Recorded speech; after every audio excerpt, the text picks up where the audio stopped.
అతి సూక్ష్మమైన భారం పాత సంస్కారాల భారం.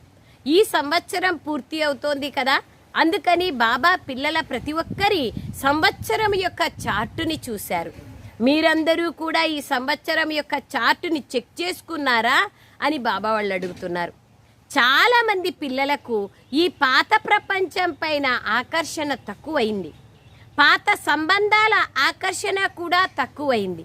కానీ పాత సంస్కారాలు, వీటి భారం మెజారిటీ పిల్లలలో ఉంది. దీనిని బాబ్దాదా చూశారు. ఏదో ఒక రూపంలో మనసులో అశుద్ధ సంకల్పాలు లేకపోయినా కానీ వ్యర్థ సంకల్పాలు చేసే సంస్కారం ఇప్పుడు కూడా కొంత శాతంలో కనిపిస్తూనే ఉంది. బాబా ఏమంటున్నారు, అశుద్ధ సంకల్పాలేం నా పిల్లలకు రావట్లేదు కానీ ఇప్పుడు వ్యర్థ సంకల్పాలు వస్తున్నాయి అంటున్నారు బాబా. తో వాచాలో కూడా కనిపిస్తోంది, సంబంధ సంపర్కాలలో కూడా ఏదో ఒక సంస్కారం ఇప్పుడు కూడా కనిపిస్తోంది. కనుక ఈరోజు బాబ్దాదా పిల్లలందరికీ అభినందనలతో పాటు ఒక సూచన ఇస్తున్నారు. లోపల ఉండిపోయిన ఈ సంస్కారం అవసరమైన సమయంలో మోసం చేసేస్తుంది. ಯಾವ సంస్కారము?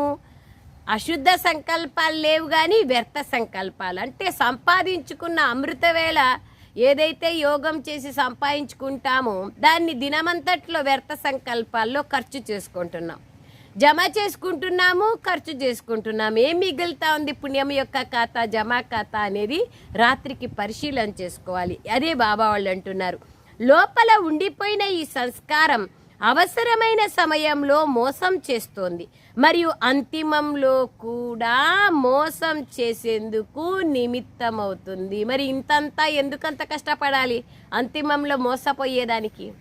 కర్ణుడు చూడండి, ఎంత అర్జున్ని కంటే గొప్ప విలువిద్య కలిగిన వాడు, కానీ ఏమైంది?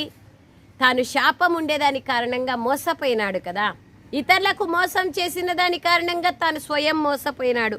అదే బాబా వాళ్ళు అంటున్నారు ఇక్కడ, మోసం చేసే సంస్కారం ఏమైతుంది, అంతిమంలో కూడా మిమ్మల్ని మోసం చేసేస్తుంది.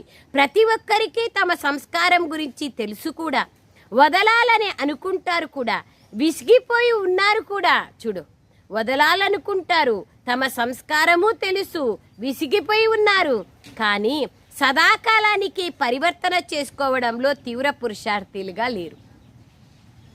పురుషార్థం చేస్తున్నారు, అందరూ చేస్తున్నాం పురుషార్థం, కానీ తీవ్ర పురుషార్థం లేదు, వేగం లేదు అంటున్నారు బాబా వాళ్ళు. కారణమేమి? తీవ్ర పురుషార్థం ఎందుకని ఉండదు అంటే కారణం